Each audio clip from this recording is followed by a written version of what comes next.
छत्रपती शिवाजी महाराज, छत्रपती शाहू महाराज, पूज्य बोधिसत्व डॉक्टर बाबासाहेब आंबेडकर आजच्या या महिला जागतिक दिनाच्या निमित्त मेहता बहुउद्देशीय संस्था या संस्थेने जो कार्यक्रम या ठिकाणी राबवला आणि महिलांचा जो सन्मान आणि सत्कार केला, त्या पित्तार्थ मी त्यांना सांगू इच्छितो की या ठिकाणी सर्वप्रथम जे संस्थेने जे उद्देश डॉक्टर बाबासाहेब आंबेडकरांनी या भारत देशाला जे संविधान दिलं, त्या संविधानाचा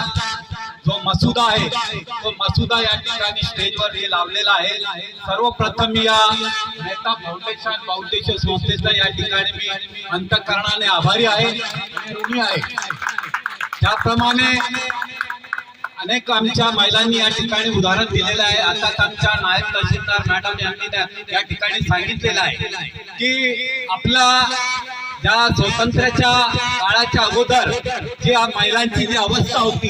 ज्या मनुवादी संस्कृतींनी महिलांवरती जो बिंबलेला होता, त्यावेळेस पती जेव्हा मरण पावायचा त्यावेळेस महिलांना त्याच्या चितेवरती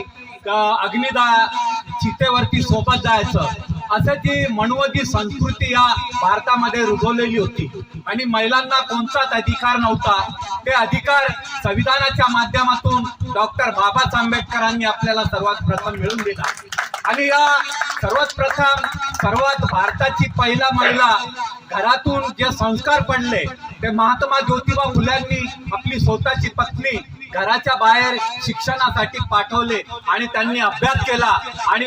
पहिली शिक्षिका म्हणून या महिलांना त्यांनी प्रबोधन केलं आणि पहिली मुलींची शाळा सावित्रीबाई महात्मा ज्योतिबा फुल्यांनी काढली। आणि आज मी बघतोय या ठिकाणी अनेक महिलांना बाबासाहेब काय आहे, महात्मा फुले काय आहे, शाहू महाराज काय आहे, या महापुरुषांनी आमच्यासाठी जीवाचं रान केलं। माझ्या बाबासाहेबांनी आपल्या परिवाराचे 6 मुलाचं बलिदान देऊन आपल्याला या ठिकाणी एक वैभव प्राप्त करून दिले आणि ते केवळ संविधानाच्या माध्यमातून। या ठिकाणी मी मेहता फाउंडेशनचा आभारी आहे की मी वेळोवेळी बघतो प्रत्येक कार्यक्रमाला त्यांचं जे बौद्धिक संस्था मंडळ आहे ते प्रत्येक कार्यक्रमाला आवर्जून उपस्थित असतात आणि एक नाही तर ते सर्व महिला उपस्थित असतात। आताच बौद्ध धम्म परिषद कृष्णचंद्र हॉलमध्ये झाली, त्या ठिकाणी देखील त्या महिलांनी अत्यंत उत्कृष्टपणे त्या ठिकाणी त्या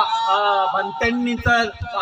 जे आहे त्या ठिकाणी अत्यंत उत्कृष्ट स्वागत आणि सन्मान केला आणि धम्मदान दिलं। असेच हे कार्य त्यांचं या भुसावळ शहरामध्ये, जळगाव जिल्ह्यामध्ये त्यांचं चांगलं नाव उज्ज्वल हो आणि या संस्थेच्या माध्यमातून अनेक उपक्रम त्यांनी या आपल्या संस्थेच्या माध्यमातून राबवावे आणि शासनाच्या माध्यमातून जे उपक्रम राबवण्यासाठी जो निधी येतो, आताच मला ताईंना देखील माहिती असेल नायब तहसीलदार साहेबांना का या ठिकाणी शासनाने समाज कल्याण मंत्रालयाने एक